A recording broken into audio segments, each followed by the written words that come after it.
Hello दोस्तों, आपका अपने यूट्यूब चैनल RS क्लासेस 46 पर आपका स्वागत है। दोस्तों, आज का वीडियो हमारा होने वाला है class 11th commerce chapter number 1।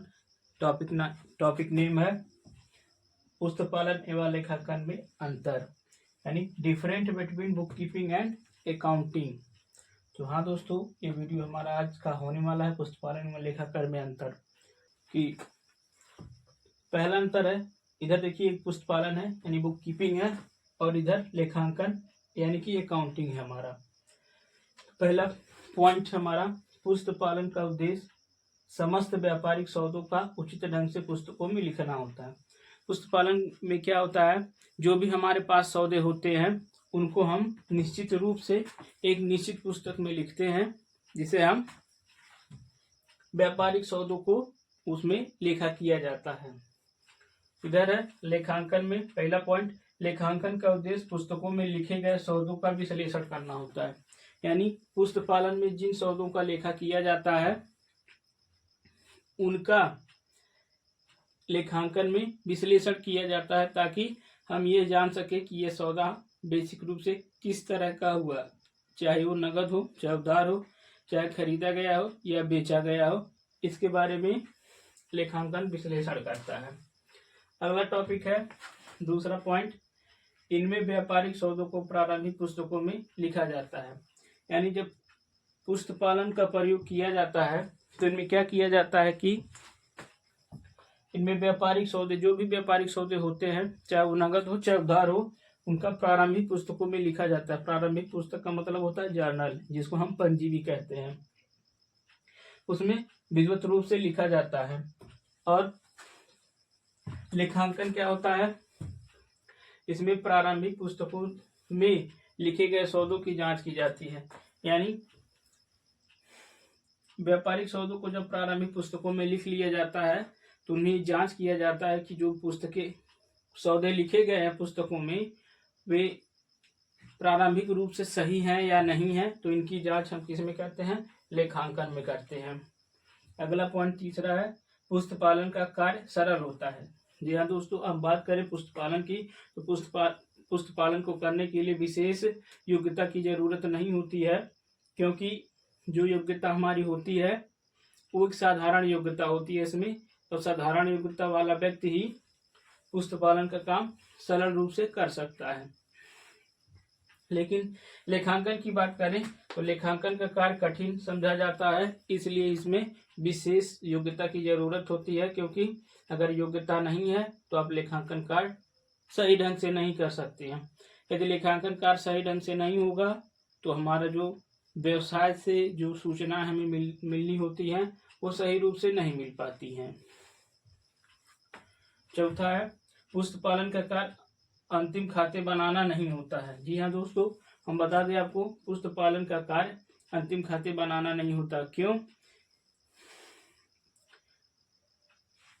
क्योंकि ये प्रारंभिक पुस्तकों में इनका लेखा किया जाता है, इसलिए इसके आधार पर अंतिम खाते नहीं बनाया जा सकता है। लेखांकन का कार्य अंतिम खाते बनाना होता है। लेखांकन में क्या होता है कि जर्नल में जो भी लेखांकन किए जाते हैं या सौदे लिखे जाते हैं प्रारंभिक पुस्तकों में, उन्हीं के आधार पे लेखांकन के अंतिम खाते बनाए जाते हैं। बेसिकली अंतिम खाता क्या होता है हम ये जान लेते हैं। जब एक व्यापारी वर्ष के अंत में अपने व्यापार की आर्थिक स्थिति तथा लाभ हानि जानने के लिए एक विशेष प्रकार की सूची तैयार करता है, उसी सूची को हम अंतिम खाता कहते हैं, जो वर्ष के अंत में बनाया जाता है लाभ हानि ज्ञात करने के लिए। अगला पॉइंट है पांचवा, इनमें जर्नल का योग तथा खाता वही बनाया जाता है।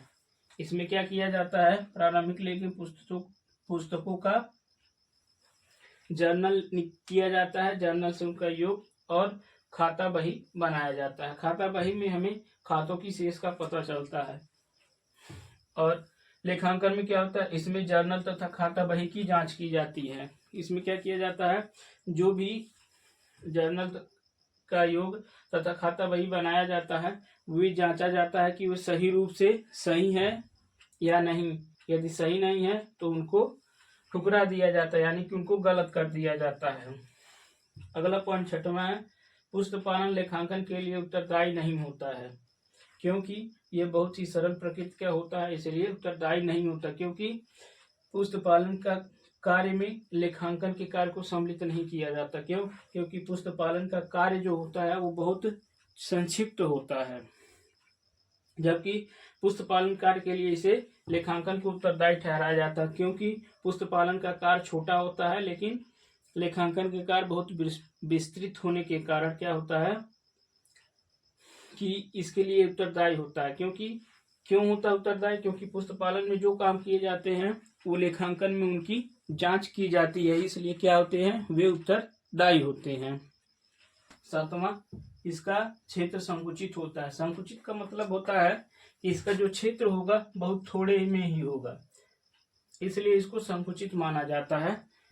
और लेखांकन में इसका क्षेत्र व्यापक होता है, इससे बहुत बड़ा होता है। क्यों बड़ा होता है? क्योंकि जो पुस्त पालन का काम होता है वो लेखांकन में भी किया जाता है, इसलिए उसका क्षेत्र व्यापक होता है, इसका क्षेत्र संकुचित होता है।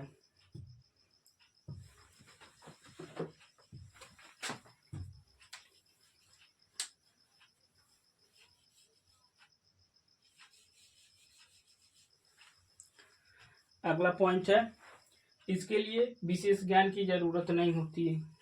सही बात है, क्योंकि इसमें साधारण ज्ञान रखकर भी पुस्त पालन का काम किया जा सकता है। वर्तमान समय में बहुत सारे विकसित देश ऐसे हैं जो पुस्त पालन का काम मशीनों द्वारा करते हैं, इसमें मनुष्य की जरूरत ही नहीं पड़ती है। और लेखांकन के लिए इसके लिए विशेष ज्ञान की जरूरत पड़ती है, क्योंकि लेखांकन का जो कार्य होता है कोई विशेष व्यक्ति नहीं कर सकता, विशेष व्यक्ति ही कर सकता है, और ये कार्य मशीनों द्वारा करना संभव नहीं होता है। अगला पॉइंट है, इसमें खाते के शेष निकाले जाते हैं। जी हाँ दोस्तों, पुस्त पालन का जो काम होता है खातों को खोलना और उनका शेष निकालना होता है। और लेखांकन का कार्य क्या होता है, इसमें इन शेषों के अंतिम खाते से अंतिम खाता बनाया जाता है।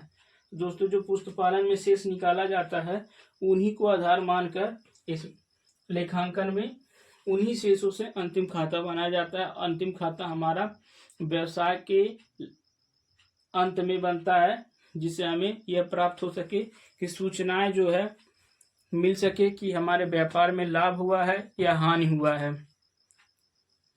तो एक बार फिर से स्क्रीनशॉट आप लोग ले लीजिएगा, हम हट रहे हैं ताकि आपको कोई असुविधा ना हो। तो ये हमारा आज का टॉपिक हुआ, पुस्त पालन एवं लेखाकरण में अंतर। आशा करते हैं वीडियो आपको पसंद आया होगा। अगर ये वीडियो आपको पसंद आया तो हमारे यूट्यूब चैनल RS क्लासेस को सब्सक्राइब कर लीजिए और बेल नोटिफिकेशन को ऑन कर लीजिए, ताकि जब भी वीडियो हम डालें तो आप तक पहुंच सके। और इस वीडियो को अधिक से अधिक शेयर कीजिए, ताकि और भी बच्चे जो है इसका लाभ उठा सकें।